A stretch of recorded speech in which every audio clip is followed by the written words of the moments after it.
आप लोग। मैं अनूप आप लोग का फिर से एक बार वार्म वेलकम करता हूँ कॉन्सेप्ट क्लासेस से। हम लोग सेकेंड लेक्चर में देख चुके थे रियल नंबर के कुछ पोर्शंस को। फर्स्ट वाले में हमने इंट्रोडक्शन लिया और देखने के दौरान लास्ट टाइम में जब सेकेंड वीडियो था तो उसमें आपने देखा होगा कि लास्ट टाइम में कुछ बातें हो रही थी इर्रेशनल की केसेस के बारे में।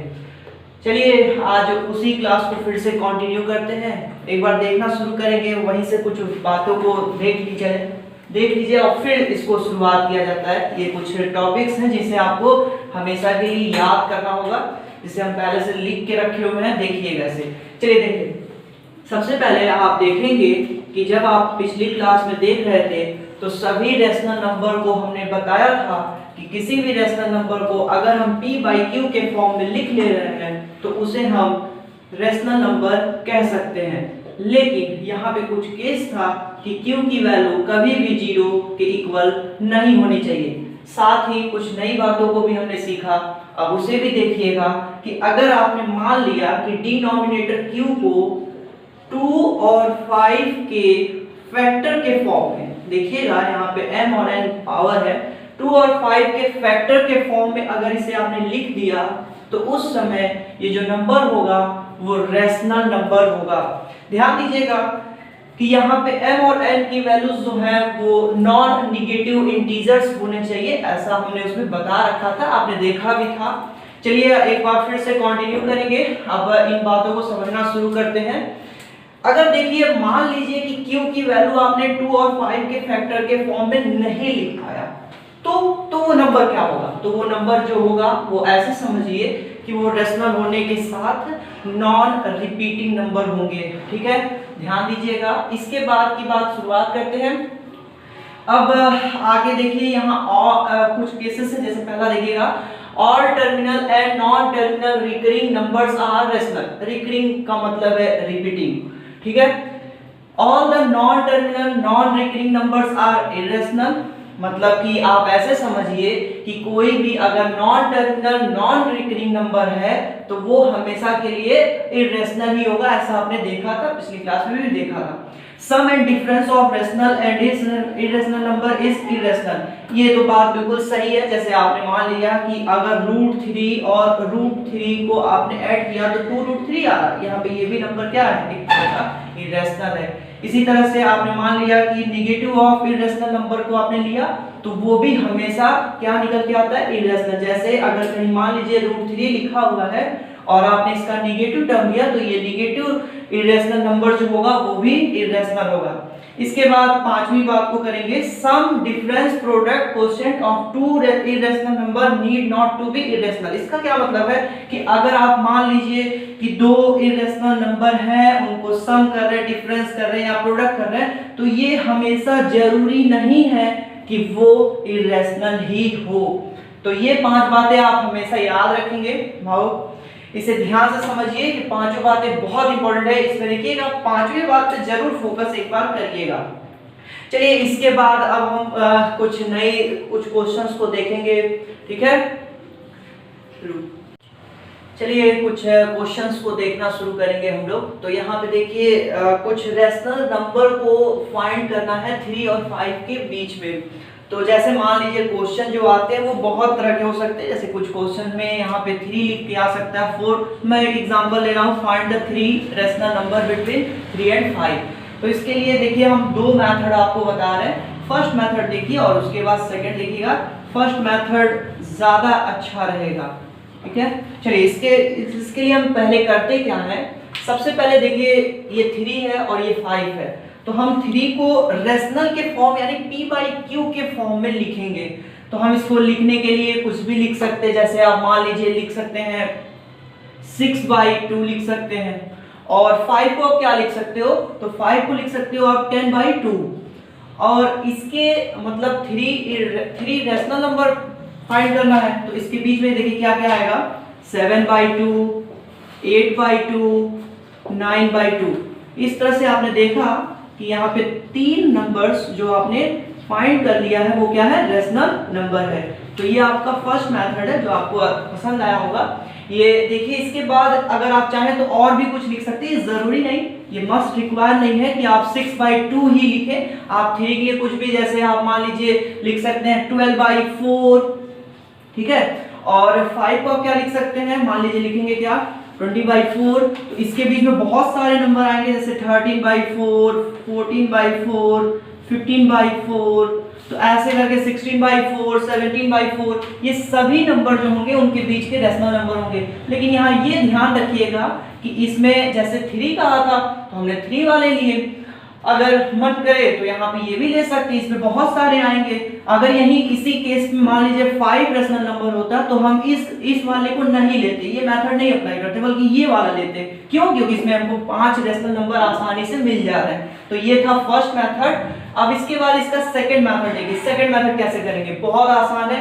सेकंड मेथड बिल्कुल इजी, उसे आप क्या कहते हो, उसे कहते हो आप एवरेज मेथड। इसमें क्या करना है, सबसे पहले दोनों नंबर को ले लीजिए और बाई 2 कर दीजिए। मतलब ऐसे समझिए कि यहाँ पे 3 है, यहाँ पे 5 है, तो ऐसे एक नंबर लाइन होगा और ये होगा 3, ये होगा 5। उसके बाद आपको करना क्या है, ये 3 और 5 दोनों का सम लेके बाई 2 यानी एवरेज वैल्यू निकाल लीजिए। तो यहाँ पे आपका आ गया होगा 8/2। तो ये जो 8/2 है वो एक नंबर मिल गया। अब इसके बाद क्या करना है आपको, देखिए 4 आएगा लेकिन हम कैंसिल नहीं कर रहे हैं क्योंकि हमको रेशनल के फॉर्म में ही रखना है। उसके बाद हम फिर क्या करेंगे, इन दोनों के बीच, मतलब ये जैसे इसके बीच में, फिर इन दोनों के बीच में एक नंबर फाइंड करेंगे, फिर सेकंड इसके बीच में फाइंड करेंगे। मतलब क्या करेंगे, 3 + 8/2 और फिर क्या करेंगे आप बाई 2, यानी कि यहाँ पे एक बार फिर से इन दोनों का आपने एवरेज निकाल दिया। ठीक है, तो ये आपका पूरा आएगा 14/4 करेंगे तो आप जैसे ये ऊपर आ जाएगा 14/2 और ये 2 जाके डिनोमिनेटर का इनटू होगा तो 14/4। इसी तरह से अगर आपको सेकंड वाला फाइंड करना तो 8/2 + 5 मान लीजिए ऐसे लिया ये, फिर इसके बाद 2, तो यहाँ पे आप करेंगे तो 18/4 निकल के आएगा। मतलब सीधी सी बात है कि आप इसमें एवरेज निकालेंगे, इसीलिए इसका नाम भी एवरेज मेथड पड़ गया। अब इसके बाद आपको करना क्या है, देखिए कुछ और क्वेश्चंस देखने हैं तो वो भी दिखाते हैं आपको, लेकिन आप समझिए कि ये मेथड ज्यादा बढ़िया है, इसे ही आप करिएगा, ये बेहतर रहेगा। सेकंड मेथड को नहीं, क्योंकि इसमें तमाम आपको कैलकुलेशंस वगैरह करने पड़ जाते हैं। ठीक है, चलिए इसको नोट करिए, फिर सेकंड को हम देखेंगे। चलिए सेकंड क्वेश्चन को देखिएगा। इस बार देखिए इन दोनों नंबर को ही हमने दोबारा लिया है, लेकिन इस बार आपको 3 इरेशनल नंबर आपको फाइंड करने हैं। इसके पहले गौर करिएगा, रेशनल नंबर फाइंड करना था, लेकिन अभी आपको इरेशनल फाइंड करना है। तो इसके लिए आप बहुत आसान है इसे आपको फाइंड करना। सबसे पहले आप करिए क्या, देखिए आपको हमने पहले वाले क्लास में बता रखा है कि जो भी नॉन टर्मिनेटिंग और साथ में एक केस है नॉन रिपीटिंग, क्योंकि आपको याद होगा नॉन टर्मिनेटिंग में जो रिपीटिंग है वो रेशनल नंबर है, लेकिन नॉन टर्मिनेटिंग में अगर नॉन रिपीटिंग है तो उस केस में ये जो नंबर होगा वो इरेशनल होगा। इसके लिए आपको करना क्या है, ये 3 है, ये 5 है, तो आप इसके बीच में कोई भी नंबर लीजिए और 3 पॉइंट के फॉर्म में 1 7 3 2 डैश डैश डैश कुछ भी लिखिए, मतलब नॉन रिपीटिंग टाइप बना के लिख दीजिए। आपको देखिए यहाँ पे 3 फाइंड करना है तो आप ऐसे ही और भी कुछ ले लीजिए, 3 5 6 7 ऐसे कुछ भी। ठीक है, फिर अगर मान लीजिए 4 की टर्म में लेना है तो 4.2 3 4 ऐसे करके आप ले लीजिए। इस तरह से आपका ये हो गया 3 इरेशनल नंबर, जो फाइंड करना बहुत आसान है। चलिए इसके बाद कुछ क्वेश्चंस को और देखिएगा। ठीक है, जैसे मान लीजिए एक क्वेश्चन आता है कि देखिए क्वेश्चन कैसे है, फाइंड 2 इरेशनल नंबर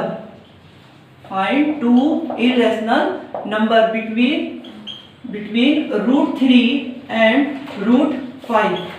अब इसको आपको फाइंड करना है, तो इसको करना कैसे होगा, देखिए यहाँ पे 2 इरेशनल नंबर है। ठीक है, अब इस क्वेश्चन को करेंगे कैसे, तो सबसे पहले क्या करिए, दोनों नंबर जो आपके दोनों नंबर दे रखे हैं आप उनके प्रोडक्ट निकाल लीजिए, मतलब दोनों को मल्टीप्लाई कर दीजिए और उसके बाद एक बड़े स्क्वायर रूट के अंदर उसे आप लिख दीजिए। तो यहाँ पे आपको देखिए आप कर सकते हैं, यहाँ पे आपको क्या निकल के आ रहा है, यहाँ पे 15 निकल के आ रहा है। ठीक है, ये जो 15 निकल के आ रहा है आप इसे ऐसे टर्म्स में 15 को बाहर लिख सकते हैं, मतलब रूट के बाहर। तो कैसे करेंगे, 15 और 1/4, क्योंकि एक रूट जो होगा वो 1/2 के टर्म में ब्रेक होगा। अब अगर आप यहाँ देखेंगे तो ये आपका जो नंबर है इनके और इनके बीच में, मतलब √3 और √5 के बीच में एक नंबर मिल गया। तो जैसे मान लीजिए ये है नंबर और ये है आपका √3 और ये है √5, तो इसके बीच में आएगा 15 1/4। आपको मान लीजिए एक और फाइंड करना है, तो फिर कैसे करेंगे? फिर फाइंड करने के लिए √3 को लीजिए, मतलब √3 और 15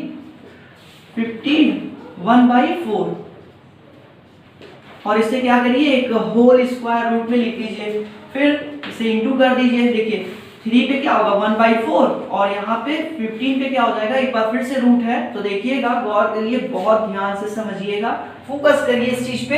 यहाँ 15 पे 1/8 आएगा और यहाँ 3 पे 1/4 आएगा। इस तरह से आपका सेकंड नंबर निकल गया। मतलब अब आपका जो नंबर है वो दोनों देख लीजिए, एक होगा जो पहला वाला, मतलब यहाँ पे 15 1/4, और दूसरा जो होगा वो होगा, इसे फोकस करिए, एक ये और एक ये, 3 1/4 15 और यहाँ पे आपका हो गया 1/8। अब आपका ये √5, ये जो दो नंबर्स हैं आपके, ये दोनों नंबर्स इरेशनल वाले हैं। चलिए इसके बाद हम तीसरे क्वेश्चन को देखिए। ऐसे ही कुछ और भी क्वेश्चंस हैं, जैसे देखिएगा, find the two irrational number between 0.12 and 0.14। मान लीजिए ऐसे ही कुछ क्वेश्चन है 14। अब आपको यहाँ पे क्या करना है, ध्यान दीजिए, यहाँ पे आपको फाइंड करना है टू इरेशनल नंबर, मतलब यहाँ पे टू इरेशनल नंबर्स निकालने हैं इनके और इनके बीच में। तो इसे करना बिल्कुल सिंपल है, अभी आप सेकंड लास्ट वाले देखिएगा ध्यान से, उसमें आपने ऐसे ही किया था। क्या करना होगा, एक आपको ये डेसिमल एक्सपेंशन है, अब इसमें डेसिमल नंबर है तो इसे क्या करिएगा, नॉन रिपीटिंग टाइप लिखिएगा। नॉन रिपीटिंग मतलब 0.1213 ऐसे डेस, क्योंकि देखिए नॉन टर्मिनेटिंग और साथ में नॉन रिपीटिंग, अगर ये दोनों केस आ गया, नॉन टर्मिनेटिंग नॉन रिपीटिंग, तो वो तुरंत क्या हो जाएगा, इरेशनल नंबर हो जाएगा। तो इस तरह से आपने देखा कि यहाँ पे अगर दो इरेशनल नंबर है तो ऐसे ही कुछ भी लिखिए, 0.212 लिखने के बाद 4 3 7 कुछ भी लिख दीजिए, बस वो ध्यान रखना है आपको कि नॉन रिपीटिंग होना चाहिए, ठीक है। अब इसके बाद एक ऐसा ही क्वेश्चन और देखिए, बात करेंगे अब नंबर लाइन पे। चलिए इस तरह के क्वेश्चन खत्म करते हैं, अब थोड़ा नंबर लाइन को भी आप समझ लीजिए। जैसे मान लीजिए एक क्वेश्चन आता है, आपने 9th क्लास के बुक में इसे देखा भी होगा, जैसे मान लीजिए 3.65, ये आपको डिनोट करना होता है नंबर लाइन पे। मान लीजिए इस नंबर को नंबर लाइन पे बनाना है तो कैसे बनाएंगे, सबसे पहले एक नंबर लाइन को आप ले लीजिए, और ये देखिए ये 3 और 4 के बीच में है, तो ये हो गया 3 और ये हो गया 4, और इसे क्या करिए आप 10 इक्वल पार्ट्स में डिवाइड कर दीजिए।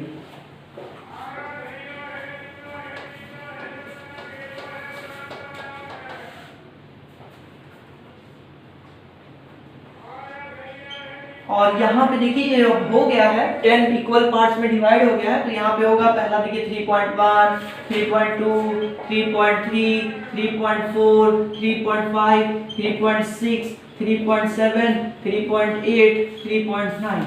अब इसके बाद करना क्या है, यहाँ देखिए 3.65, यानी वो जो नंबर है ना वो 3.6 से ज्यादा है और 3.7 से कम है। इसके लिए आपको करना क्या है, इसे आप एक्सपेंड कर दीजिए।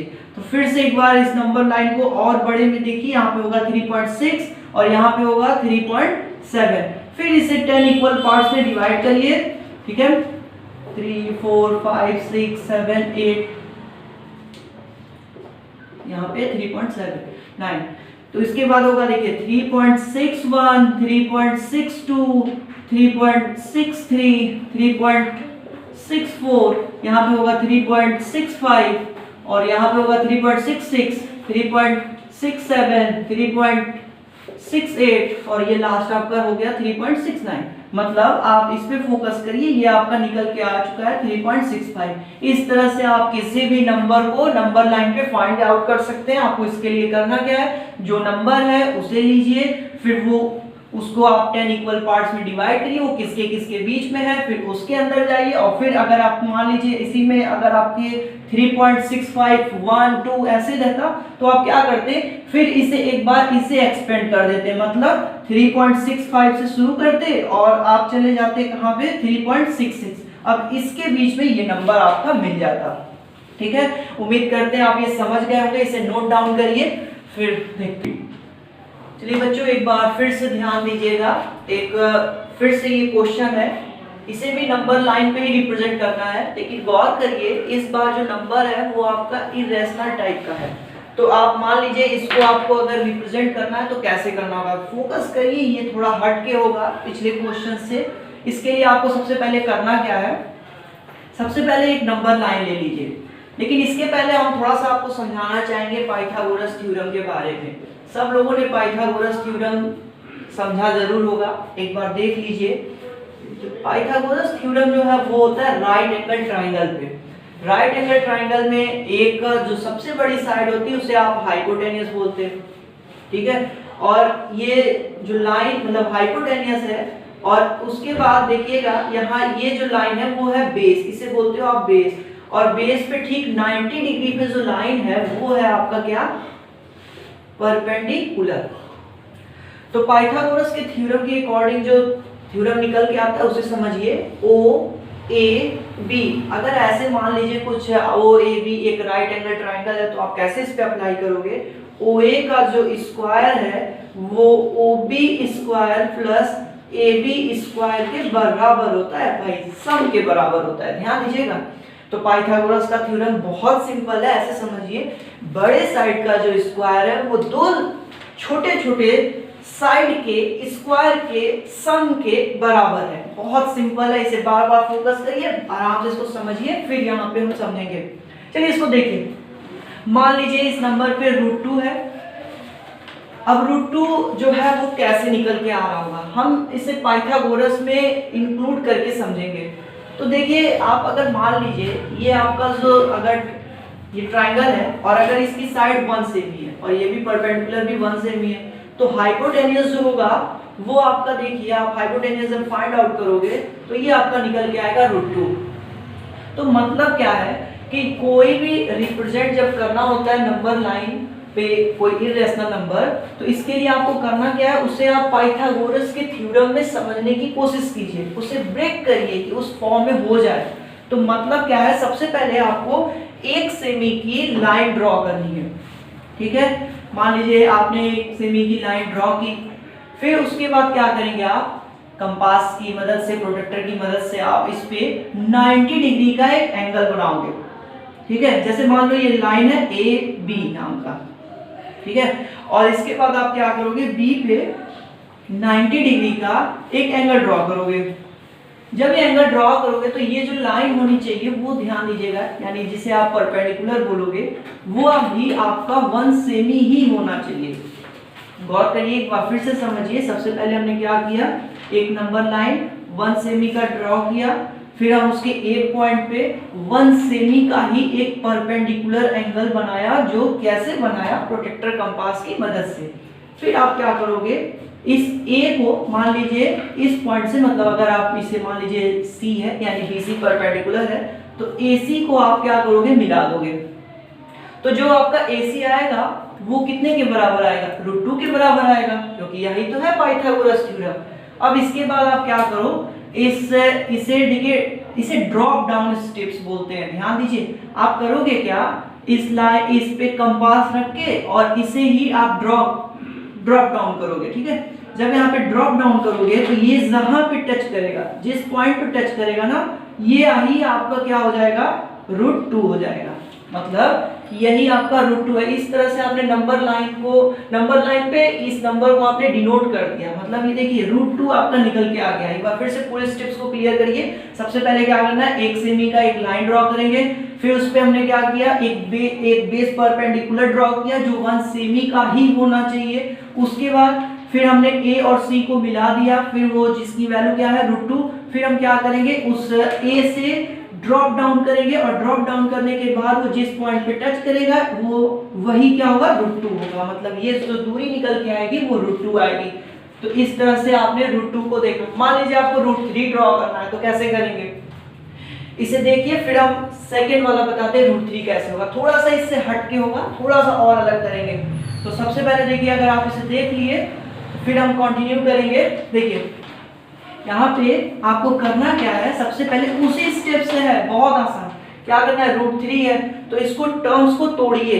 टर्म्स को तोड़ेंगे तो कैसे होगा, ये 2 + 1 के फॉर्म में होगा। जैसे मान लीजिए 3 है, √3 है, तो ये कैसे निकल के आ रहा होगा, 2 + 1 से आ रहा होगा। इसके लिए आप सबसे पहले करिए क्या, सबसे पहले देखिए 2 और 1 है, इसका मतलब कि सबसे पहले एक लाइन ड्रॉ करिए, फिर उस पे आप क्या करिए 1 सेमी का ले लीजिए, फिर उस पे एक परपेंडिकुलर ड्रॉ करिए, फिर यहाँ पे √2 आएगा। ये एकदम पहले वाले से ही मैच करता हुआ है, इतना तो बिल्कुल पहले ही वाला है सब कुछ। यहाँ पे B लिख दीजिए, यहाँ पे C लिख दीजिए। फिर इसके बाद करना क्या है, यहीं C पे एक बार फिर से आपको परपेंडिकुलर ड्रॉ करना है। गौर करिए, एक बार फिर से यहाँ पे कंपास और प्रोट्रैक्टर की मदद से आप 90 डिग्री का एंगल ड्रॉ करेंगे, और वो देखिए 3 है ना, तो 2 + 1 यानी यह है आपका 2, तो ये आपका क्या होगा 1। मतलब आप इसको ड्रॉ कर दीजिए 1 सेमी का, और इसके बाद क्या करिए, इस A से उस पॉइंट को आप मिला दीजिए। मतलब यूँ समझिए, जब आप इसको मिलाएंगे तो ये आपका कुछ इस तरह से मैच करेगा, और ये D। अब यहाँ से लेके और ये मतलब AD जो है, इसी को आप ड्रॉप डाउन कर दीजिए। जहां आप ड्रॉप डाउन करोगे वही आपका क्या हो जाएगा, √3 हो जाएगा। मतलब इस तरह से आपने √3 को भी नंबर लाइन पे रिप्रेजेंट कर लिया है। ठीक है।